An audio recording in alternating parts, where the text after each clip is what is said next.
Alright, YouTube, Occult video 39 on the different types of occultists. Now, most people probably think I mean, oh, black magic and white magic or something like that, or Gnostic sort of ritualism, Hermetic rituals, Kabbalah, and all these groups. I'm not talking about that. I'm talking about the way in which people are led to the occult or spring forth from the occult in some way. I believe that I've identified several specific types of individuals within the occult. Um, there are several, I think. The first group of people are those who actively seek out the occult because they come to find it interesting. Maybe they watch horror movies and they hear about the Necronomicon Ex Mortis, then they hear about the Simon Necronomicon. They say, oh, this stuff's kind of cool. I think I'll dabble with this further. And then they embark upon a great crusade to find more occult literature or something. Those that are essentially, they're at least young adults when they find out about the occult. They delve into it. They typically are dabbling in it. They generally don't get any deeper into it. Then there are those that are sort of raised with an occult background. That is, people who, because of their lineage in some way, those that are around them when they're young, they see it as natural. They see it as normal. The way that a person, if you're raised in a Christian family, you come to regard Christianity as being boring and mundane, just a part of life. It doesn't mean that you necessarily are particularly religious. I've said before, oftentimes, a fundamentalist household, all their kids will end up being like atheists and Satanists and stuff like that. I've seen it firsthand. But if you have a home where magic is occasionally practiced and there's some books on moon cycles and fairies and stuff like that, then it becomes normal. It's normalized in the minds of the children that are witnessing it. As they grow up, they'll continue to have a general regard for it, if not an actual veneration for the occult, but they will essentially be an occult practitioner because of their beliefs. Whether they take all of them at face value or not is a completely different story. Then there are those that are compelled into the occult. Now, I don't mean compelled like, oh, the Illuminati abducted you and did mind control stuff. I'm talking about a person is down on their luck. I've discussed this before. They're down on their luck, or they really want the girl, they really want the money, they really want the new car or something, and so they throw a Hail Mary, so to speak, and they conduct a couple of rituals. It's not that they necessarily have a deep-seated belief in such things, they're just desperate. They're just acting, they're willing to do anything. It'd be sort of like somebody praying to win the lottery. They're willing to do anything necessary to attain their goal, and if they may think that ritualism is dumb, they may think occultism's not really real, but they're going to do it anyway because they have something that they want. They're materialists. They want the money, they want the girl, they want the car, and so they're willing to perform the ritual. Then there's a fourth group, and those are people that are led to the occult naturally without any apparent outside stimuli whatsoever. That is, that they show a sort of primordial interest in the occult, in magic, in philosophy, and all of these paired sort of ventures within the general span of the occult, sciences or whatever. For some reason, there's something about their spiritual nature or their personality or their brain in some way that makes them seek it out, take it seriously, study it, get involved with it. And there's no rational scientific explanation specifically for why it happens. I fall into this group. When I was already very, very young, like we're talking 3 years old or maybe 4, I was already drawing pentagrams on things and talking about the devil and all of this other weird stuff. Now, the thing is, I had never been exposed to anything within the occult. I had never read any occult literature. At the time, we didn't even have cable TV or anything, so I certainly wasn't seeing it on TV. I was raised a Christian. I wasn't raised as being some sort of witch in training or something like that, and yet I had this interest in the occult much later. When I was in middle and high school, I was looking up grimoires online, printing out pages from them and sort of studying this material. I don't know why I was interested in it. I had never encountered it anywhere before. I had no idea specifically what much of this material was. I was just interested in it without any explanation as to why that happened. The only explanation I give is with my I saw a demon video and stuff like that. I had strange encounters when I was very young with occult forces that I don't necessarily say, well, demon in the sense of what Christians and Jews and Muslims would understand as a demon. But something was there that I can't rationally explain away, that I did witness visually, that I did witness tangibly, and it would be kind of dumb to deny that I did. I could lie to myself all day in order to get along with the most secular of atheists and the Abrahamists who think that it's some sort of evil spell or Satan tempting me or something. I could lie to myself and ignore the fact that I witnessed these things as I used to do and just sort of brush them off and say, well, I must have been having a dream. I know that to be not the case because of the circumstances that I've already explained. But I was led to the occult at that time, naturally, without any other human being introducing me to the material. I don't know how I even knew what a pentagram was. I had never seen it anywhere. Nobody around me was a Wiccan or a Satanist or anything like that. And I'm sure, I have a feeling that a lot of times people that witness such things become the sort of people, from like Geraldo Rivera's documentary on the Devil's Underground and stuff like that. The sort of people who say, oh, well, the government abducted me as a child, did mind control stuff, and they made me touch skeletons, and I was part of a satanic sex ring or something. Probably because they go to a bunch of Christian mesmerists, as though they generally have the training to perform such a feat. And then they implant a bunch of memories in these poor individuals and convince them that they actually were sort of abused by some sort of cult. In reality, I think it's people being led to the occult sort of naturally, but if you're raised a fundamentalist and you have these experiences, yeah, you're going to chalk them up to possession or Satan's tempting you or something like that. So I can understand that, I guess, and sympathize with them a little bit, but I think that there are a very small number of people in the world that are led to it. And they're led to it not by other human beings, but by forces beyond human reckoning.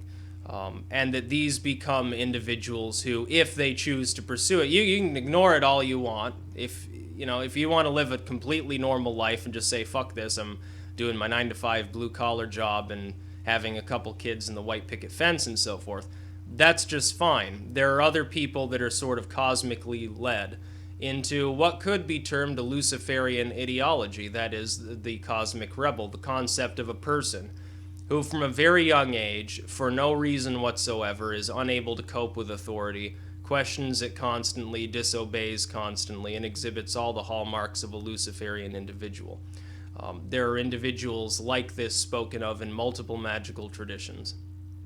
I was one of these individuals. If you read the Philosophical Merlin, which is done, I'll announce it on the next video too, by the way. The Philosophical Merlin regards one of the signs that you can divine yourself as belonging to. It's a divinatory system, not a straight-up horoscope like based on days and celestial movements. It's sort of twain with that concept.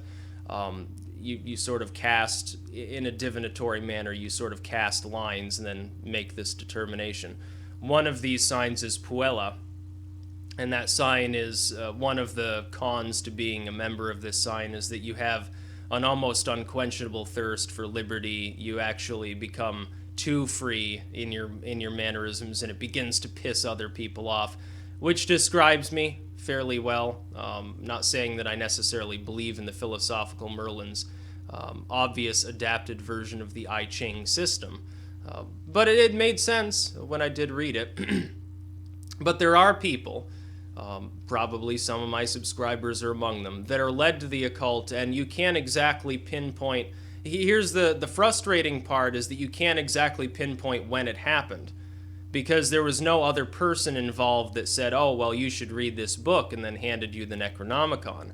There was nobody whipped out a Ouija board and convinced you that Satan was talking to you or something like that, and so you don't have a specific origin to your interest in the general subject matter. And as I've gone on in time, and I've studied more about the occult, I've been releasing editions of all sorts of older occult works anyway, but beyond just that, studying other materials that are still in copyright, whether it's modern, whether it's older, stuff that's on the fringes of it, I've noticed more and more connections between most occult literature and what most people would simply regard as science or mathematics or astronomy in some way. I think that in many ways they're the same exact thing, and occultism is just the fringe of those materials that explains things that haven't yet been quantified by science, sometimes inaccurately. And that is true. There are things within the occult that are inaccurate. The concept of making gold out of lead in an alchemical sense, as understood by the actual alchemist, doesn't work. You can't boil tree bark and lamp black and a lump of lead with the skull of a dead cat together for 4 days and then ejaculate into a pot and create a homunculus golem that begins serving you like a sort of animated statue. You can't actually accomplish these things in the manners prescribed by an alchemist. But you can make lead into gold in a particle accelerator. The fact is that most people until very recently thought you couldn't do that. They said atoms can't change form. We know that's wrong. We're now looking into quantum entanglement and all this weird stuff. By the way, another reason I proclaim there to be an occult renaissance is science right now has gone completely fucking apeshit with all the new technology that we've got. And it's rising at a rate that we haven't seen before in mankind's history. It's taking us to new pinnacles of human achievement every month or so. We've gone exponential. The singularity approaches, as some people might say. Not in a bad way, thankfully. But yes, we are quickly advancing in our knowledge, and I think big things are ahead in the next decade if we don't wipe ourselves out. Back to the topic at point, though. There are those who are naturally led to the occult without external stimuli. There are those who are compelled into the occult by situations beyond their control. They don't generally become like a lifelong devil-worshipping occultist or something like that because they decide to buy a little booklet on how to get rich by praying to some ancient pagan deity. You know, the occultism's not generally even real, but they're going to practice it anyway out of desperation. And there are those that are surrounded by occultists anyway, and they sort of adapt those views to themselves. Sometimes, though, again, like with the Christian family producing a bunch of atheist children, it works in reverse, too. You raise someone in a really overly Wiccanized household surrounded by people who cure every ailment by giving you some sort of weird, nasty-tasting tea, and who once every couple of months they go outside and parade around with the bongos and everyone thinks that they're completely nuts. That kid might abandon that sort of Wiccan path and become just an atheist, say, well, too weird for me, I don't believe in all this nonsense. That happens too. It happens within any religion. You look at Islam right now, a lot of the younger individuals that I've spoken from Arabia are a bunch of fucking atheists. They don't even care about Allah. The collapse of Islam is coming. You just don't see it yet because people are too afraid to come out of the I don't really believe in this nonsense bullshit. Or the I believe in Allah, but all this other stuff is just a bunch of bullcrap. And really, they're a deist or an agnostic or something. The collapse of religious Islam is coming. Trust me on that one. You'll live to see it. Unless you're, 80 years old and you've already had 2 or 3 strokes or something. You'll be gifted enough to see that happy day when Islam collapses in on itself and the religion goes into a steep decline. Even if the Europeans keep adopting them, by the way, and bending over backwards to replace the shackles of Christianity with the shackles of jihad. Even then it'll still die. Doesn't make any difference at this point. It's too late for Islam to save itself. Just like it's too late for the fucking Catholic Church. Catholic Church is already fucking burning to the ground as far as its numbers go. It's in such rapid decline. I'm surprised people haven't just said, well, obviously this fucking God's not real because the religion is probably not even going to exist in 50 friggin' years. Why do they even have a pope? Why is there even a Vatican? Should sell all the shit off in the Vatican, then you could take care of all the poor people in Italy for the next 100 years or so. Or you could fix the chronic infrastructure problems with the southern half of the boot-shaped Italian peninsula or something like that. So there are different groups within the occult. They have different reasons for being within the occult. Situationally, they're just involved with it temporarily or incidentally. They are a practitioner, but they were an adult before they got involved with it. They sort of converted to the occult. They became a pagan or a Wiccan or whatever, and now they practice magic. But they look at it in many ways in the same way that they look at the religion of their youth, which is usually Christianity, sometimes no religion. That is, well, we went to church once a year when I was a kid. You're kind of a Christian, but not really. You're not a religious Christian. And they keep up that same general mentality. And then there are those who take it very seriously. And they look at it, I've found that I look at it more as an academic pursuit than a lifelong lifestyle practice. That is, the amount of literature there, the amount of material there to study before even a small sliver of what's there is so vast that it doesn't really make sense to practice more than a little bit while devoting 99% of your time to studying it. And for me, that's also part of my own self-employment, is editing these works, because in many cases no other appropriate editions exist. I want to preserve them for future generations. I think that's one of my callings in life. It's something that I want to do. It's something I find interesting, and I get paid for it, which is just a bonus. I get money for doing what I do. But even if I wasn't being paid anything at all, when I was creating the occult archive I made before, I didn't get a red cent from it, and I still made it. I think I released something like 120 different volumes scanned in PDF format. It took forever to actually figure out how to do it quickly enough to make it worth the time. But it's there. People still go to the Hail the Werewolf blog, by the way. I'll put a link in the description. A lot of the people on my channel, by the way, a lot of you are new to this channel and don't remember in 2013-ish when I was releasing the Occult Archive, and I think 2012.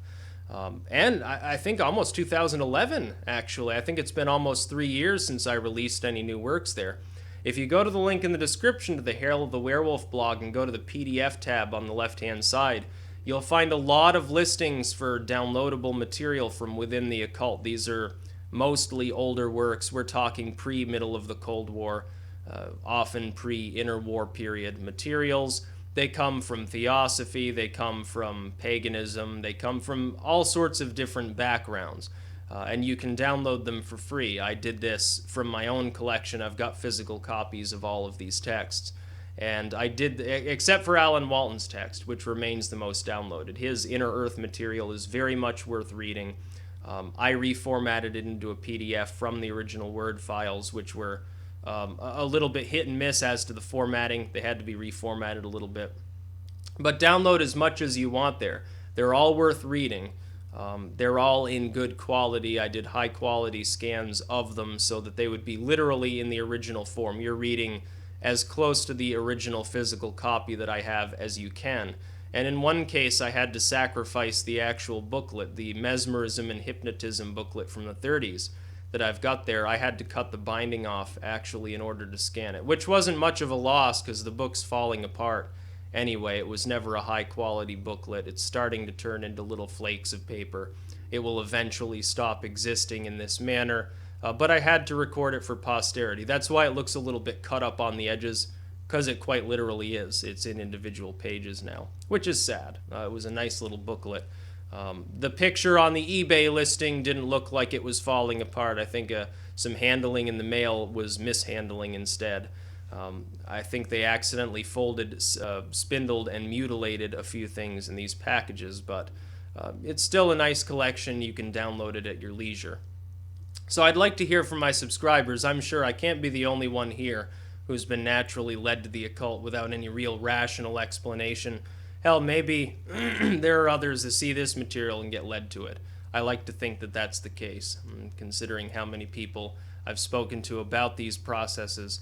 Satanism's just a drop in the bucket compared to the occult world. It's less than 1% of the actual content that you'll find there. There are so many different paths to explore. That's what life's all about. It's about the journey. It's about the exploration. It's not about finding a destination, because once you found your destination, it's all over and everything's boring forever. That's why I believe in reincarnation. Although I'd rather just stop existing than go to the fucking Christian heaven with their friggin' deity, or the Islamic heaven. Why the hell do I want a river of wine? You get drunk and you puke all over yourself, and there's like, eventually the wine river is just a puke river, and all the virgins are actually gamer nerd dudes, and I'm not into that sort of stuff. ISIS, by the way, got its 50 virgins. They're all from 4chan, and they're all a bunch of anonymous hackers, so I'm sure that they're very pleased with Allah's gift for their suicide bombings and all that nonsense. That's about all. Peace out.